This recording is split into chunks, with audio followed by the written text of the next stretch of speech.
This happened a few years ago. You may have heard rumours if you're on campus. Some even circulated online, but no one really knew what happened. Because I'm the only one who knows, and I kept quiet. For a multitude of reasons, but none of them matter now. Here's what really happened. The four of us were handpicked for this experiment by Professor Richardson because we'd all studied under him, worked under him, and, as much as anyone can, earned his confidence. He said this one was different. We had to keep it quiet. He wanted to keep details to a minimum. All he'd tell us before going in was that he required a month of our lives, and that if he succeeded, sleep would never again be a necessity. Think of it, he said. 6 to 8 additional hours every day. Your month will be paid back before the year is out. If he was right, he'd have a Nobel Prize for sure. It would change the world. We believed in him. Sleep would become a hobby. Imagine that. We felt lucky to be a part of it. We went in with the highest of hopes. We were so excited for a new future for humanity and for ourselves. I was the only one to leave that place. Week 1. Professor Richardson brought us out to the location in his van, explaining along the way what we were to do. For the purposes of the study, we were asked to remain in the compound, as he called it. We'd be locked in fact, and deprived of windows and Wi-Fi. Other than endure patiently, we didn't have to do much of anything. My machine does all of the work, he explained. It uses a complex melange of sound waves to disrupt the processes of sleep. Evolutionary appendices from the days before civilization. The most immediate side effect you'll notice is that you won't dream. Any other effects we noticed, we were to catalogue.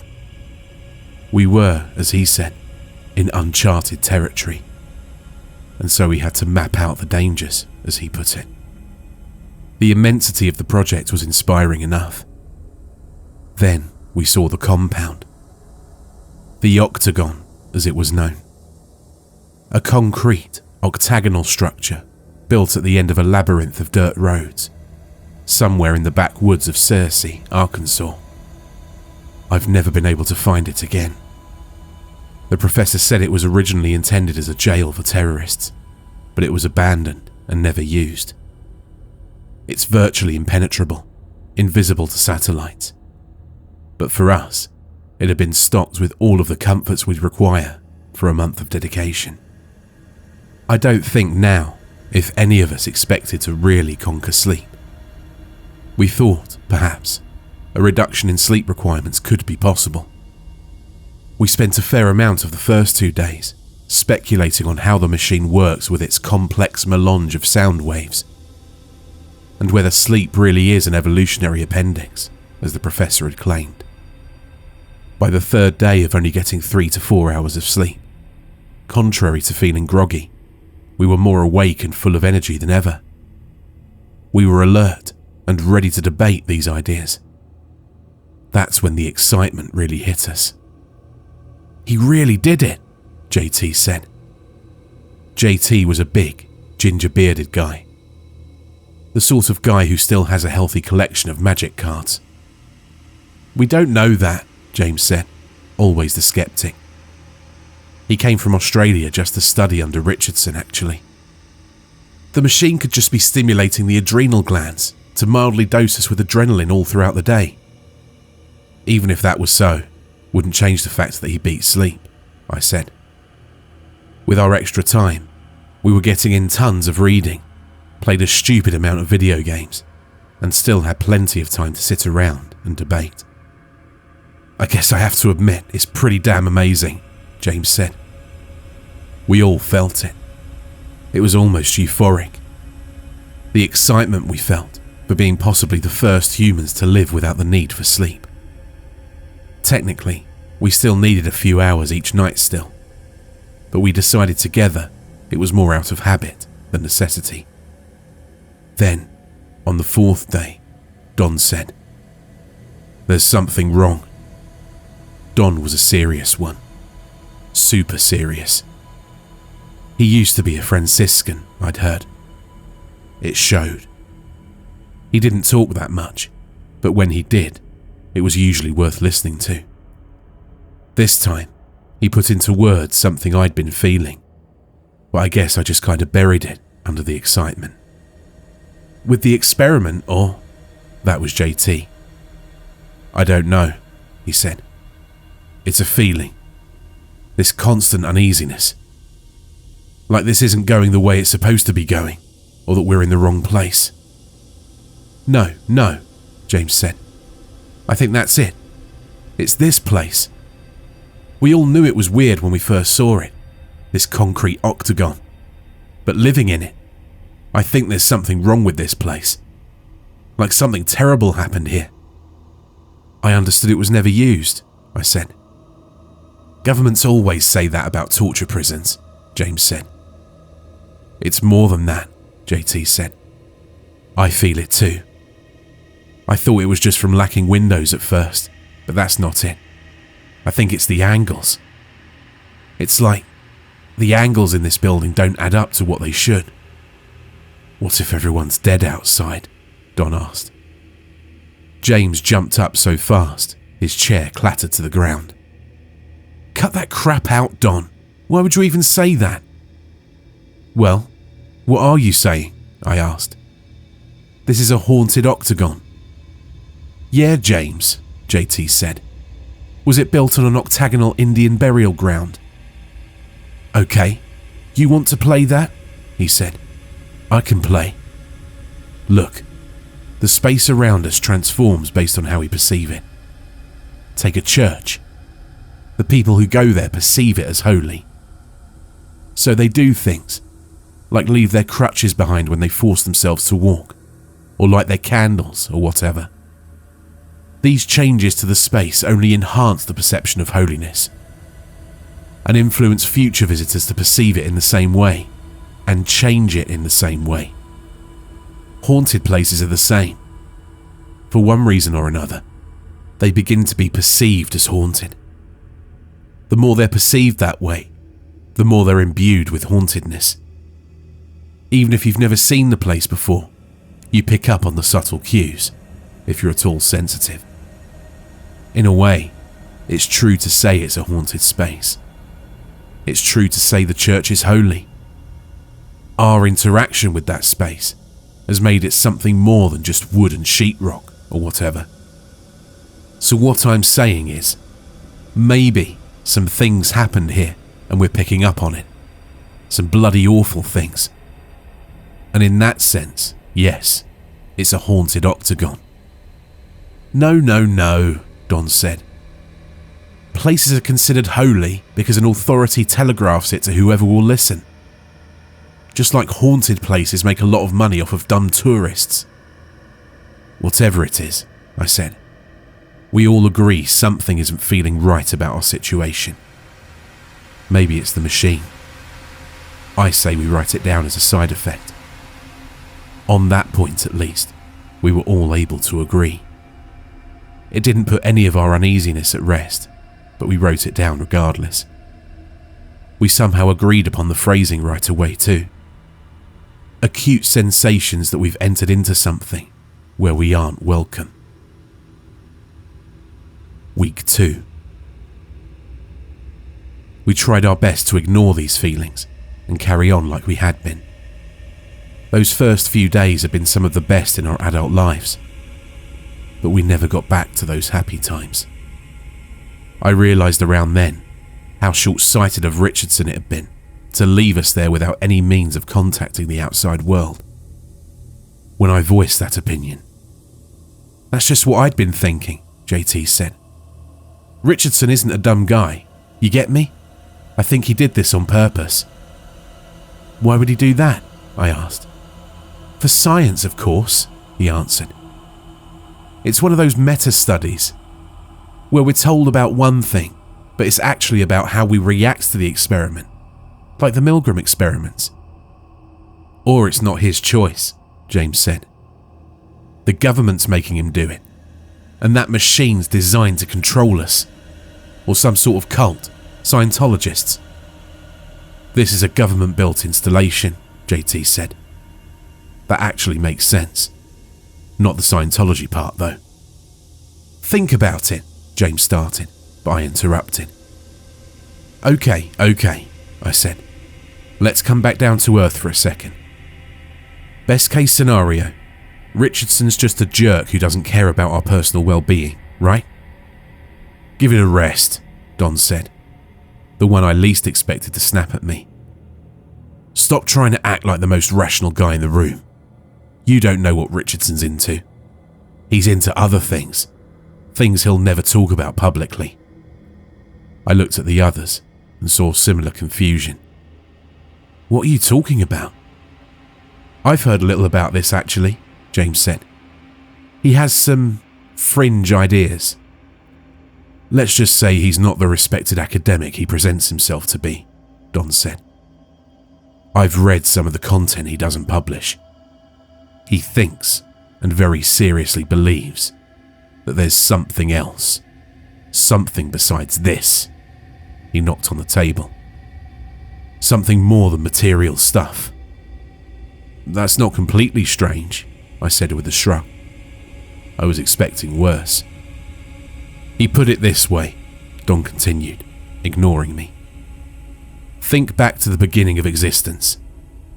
There had to be conditions such that the universe's existence was possible.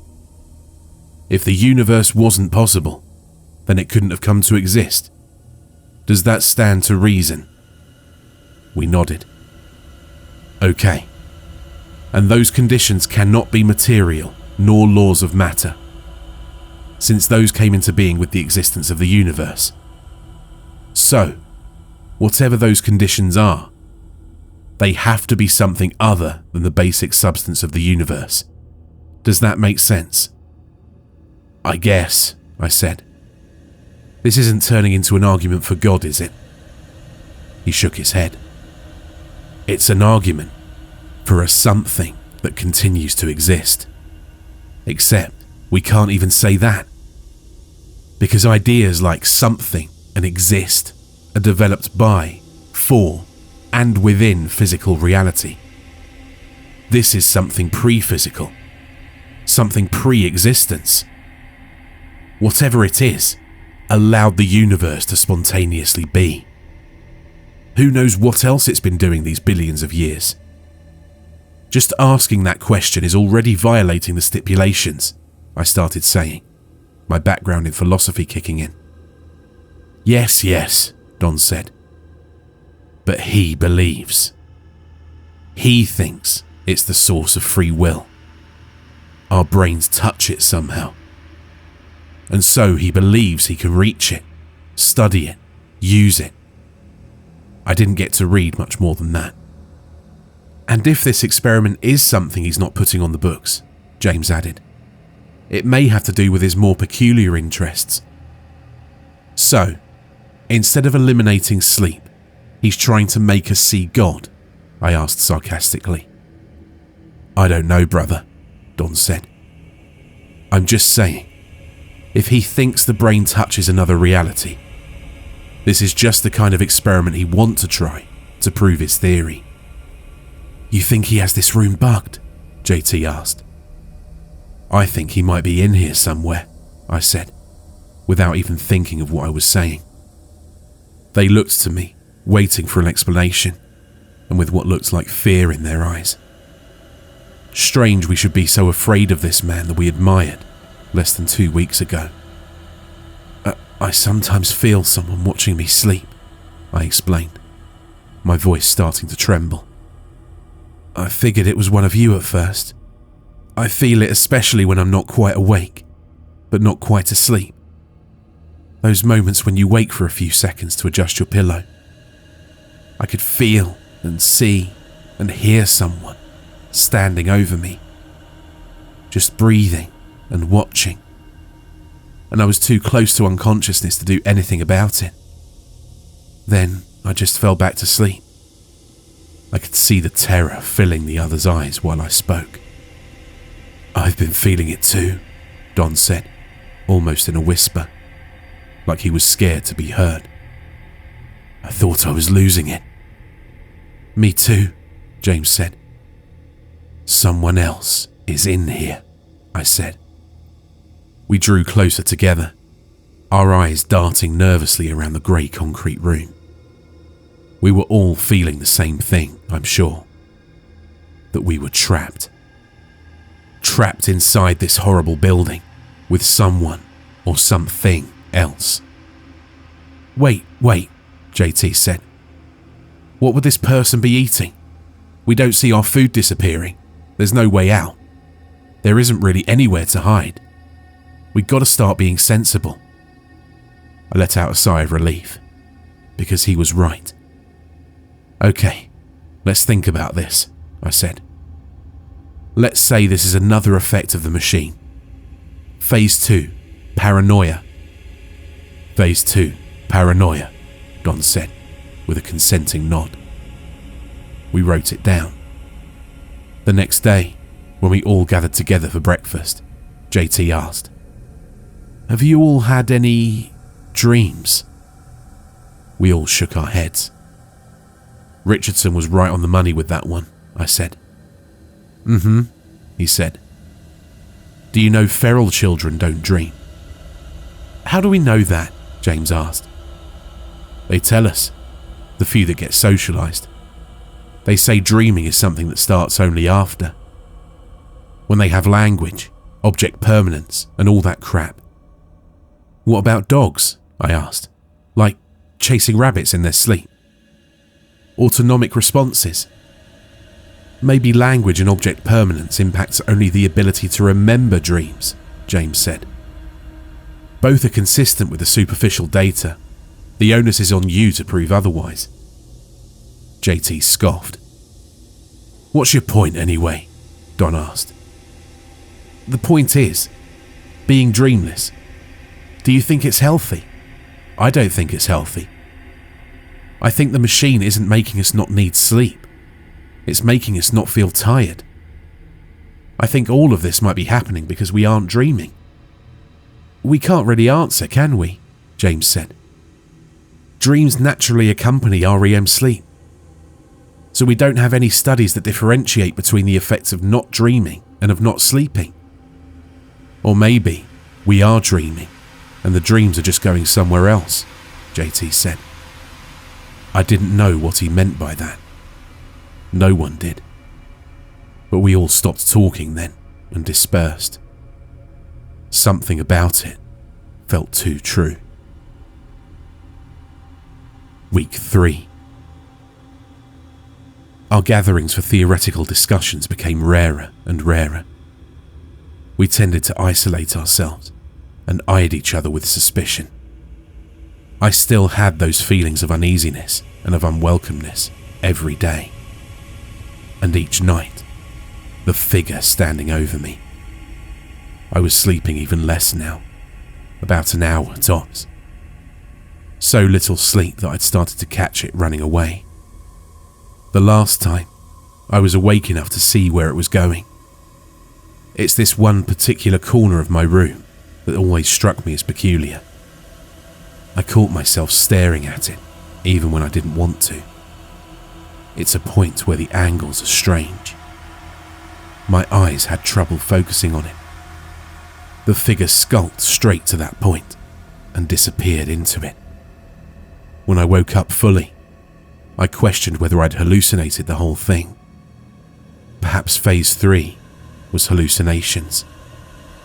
I went over to that corner and looked at it more closely. It smelled strange, like turpentine. Then, the more I stared at it, the more I forced my eyes to focus. I was sure something was moving inside. And it was watching me. I heard this awful, hate-filled sound come from deep in the corner then. I didn't wait around to understand what made that noise. I left that room for good. I took all my short naps in the library from then on. While lying in the library, I overheard JT talking to someone in the corridor. He was telling him about the angles again. He said there are more degrees in the building than can possibly be in a standard enclosed shape. 2.7488 degrees more, he said. Just enough to drive you nuts, but not enough to be obvious. Whoever he was talking to said something I didn't understand. Something like, "Those are the degrees of ripping." The voice was distorted somehow, so I can't be sure. What I was sure of was that I didn't recognize that voice at all. Whoever JT was talking to wasn't one of us. It may be silly, but I was scared. I stayed there, pretending to be asleep while JT walked by. And as he did, I felt someone or something come into the room and stand over me. Then it went away. After a minute or so of telling myself I was being foolish, I went following after JT. I didn't see him anywhere. I bumped into James, and he also said he hadn't seen JT. "Have you seen or heard anyone who shouldn't be in here?" I asked him. James looked at me with a mixture of surprise and terror. "How'd you know?" he asked. "I haven't told anyone." "About what?" He told me he'd heard his mother calling to him. Not a faint sound that he confused for his mother, but her voice, clear as mine, calling out to him. He almost answered her, he said. Almost. Then he stopped himself. "She's been dead for over a year, man," he said. "Whatever was calling me, it wasn't my mother." I saw he was shaking and his hands were clenched. I told him to hang in there. It might be oral hallucinations. I'd been hearing things too. A crying child. So low at first, I thought it was the plumbing. "We should call a meeting," he said. I thought about JT and what I'd heard moments ago. "Let's just tell Don," I said. "As a side effect of the machine, it makes sense," Don said after we told him. "The sounds aren't supposed to be audible. Yet somehow, our brains must be picking up their random patterns and interpreting them as something. The brain assigns a memory to make the pattern meaningful." "Do you believe that?" I asked. "Not for a second," James said. But we had a shortage of rational explanations, and that was a pretty good one. I'd hoped he was right. A few days later, I found James in the gym, pounding away at the punching bag. I asked him if he was okay. He ignored me, so I went back to the reading room. A few minutes later, he was behind me. "That voice I've been hearing isn't my mother," he said. "Of course not," I said. "We'd already decided that after all." "No, I don't know what I mean. It's just, my mother was a kind person. Even if this voice is trying to sound like her, it's not like her at all. It's not kind. It's not human." I put down my book and looked him full on to see if he was serious. He was, very much so. "She's been telling me about all sorts of things," he said. "She asked me if you remember the shed." I couldn't say anything to that. I was speechless. I'd never talked about that, for good reason. It took me years to come to terms with what happened there. It was a long time ago. I was out playing behind our house in the woods, as I often did. I liked to construct crappy tree houses. I went a little off property and came to this shed. I'd never seen it before. It looked old though, I remember that. I heard a kid crying inside.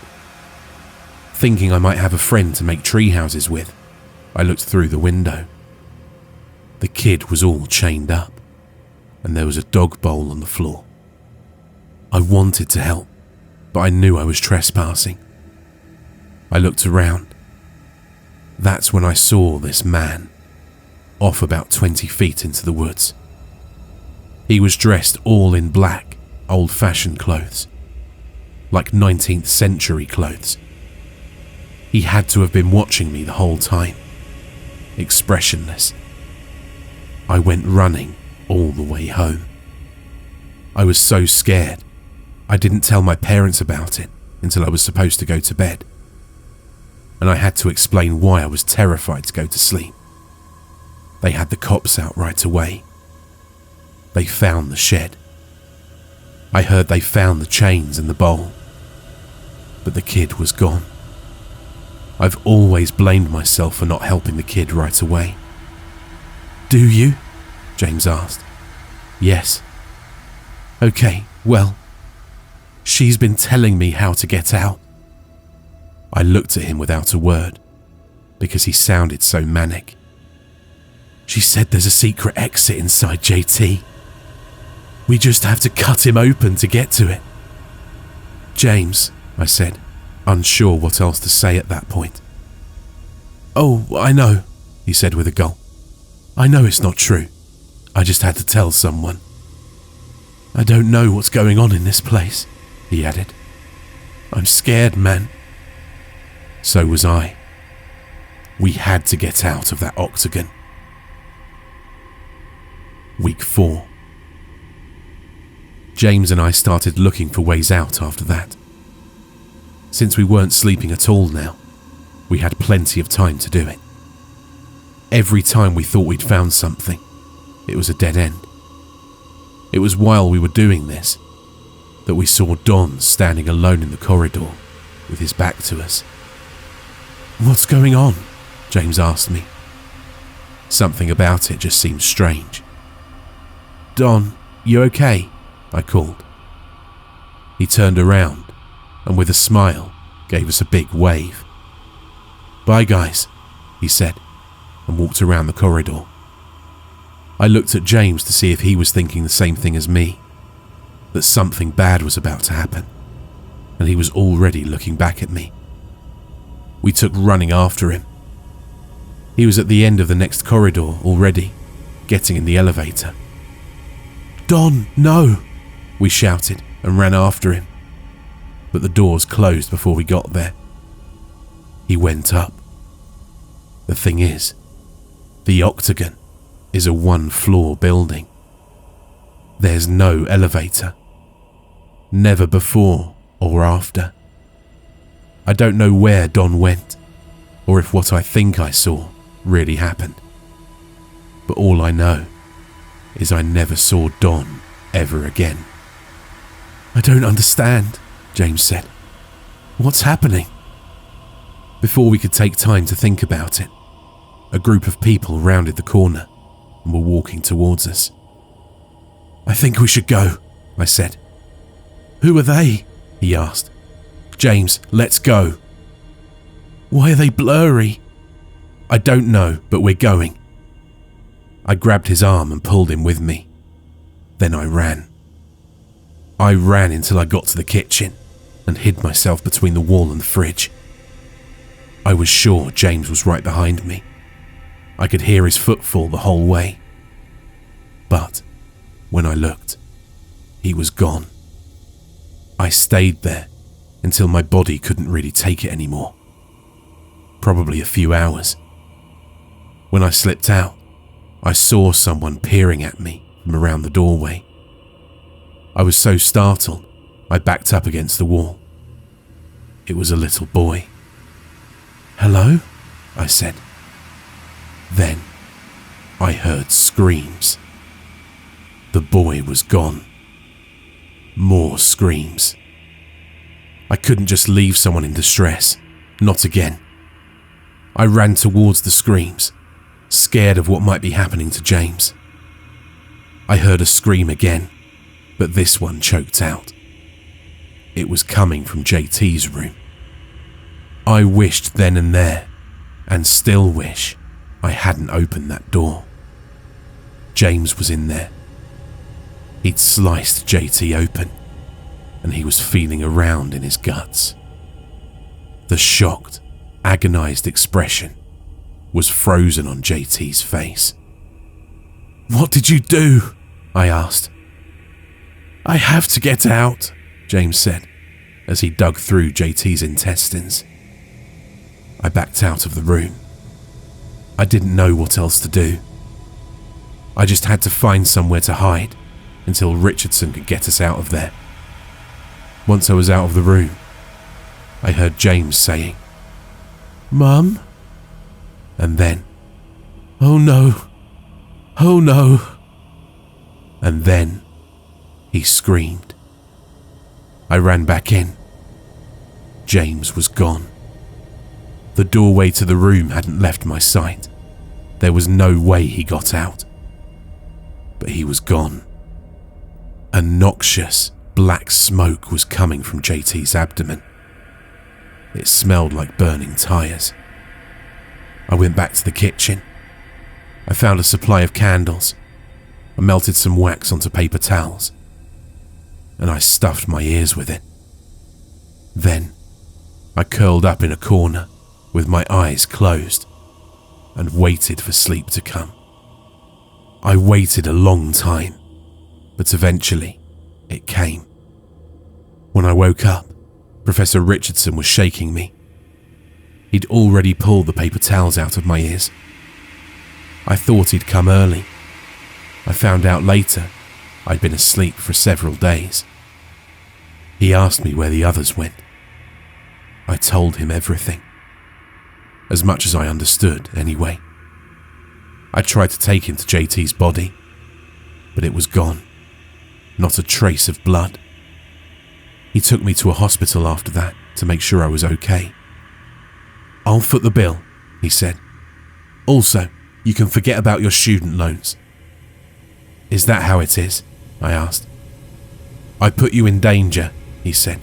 "So yes, you've earned it, if you keep quiet." I told him I couldn't keep quiet because of what happened to the others. "You don't think those things really happened, do you? Would all the laws of the physical universe suspend themselves just for you four? No, those were waking dreams. You weren't supposed to dream at all. I thought I'd compensated for it. The machine needs tweaking. That's science. The others are fine. They'll be laying low for a while until I publish the results. Please do the same." I wanted to believe him. I've always considered myself a rational person. I just didn't believe him. Yes, it all could have been a dream. That would be the simplest explanation. But it was no dream. I tried to find the others. I never could. I don't think they're fine at all. I tried to tell police about it, but they wanted evidence. I couldn't even show them the octagon. James, JT, Don, if you're out there and hear this, let me know you're okay. And everyone else, let me tell you what I think. I think Professor Richardson was right about one thing. Sleep really is something we evolved to protect us. Except, not from the creatures that roam the forests at night. It protects us from something much worse. Something all around us. It's not obsolete at all.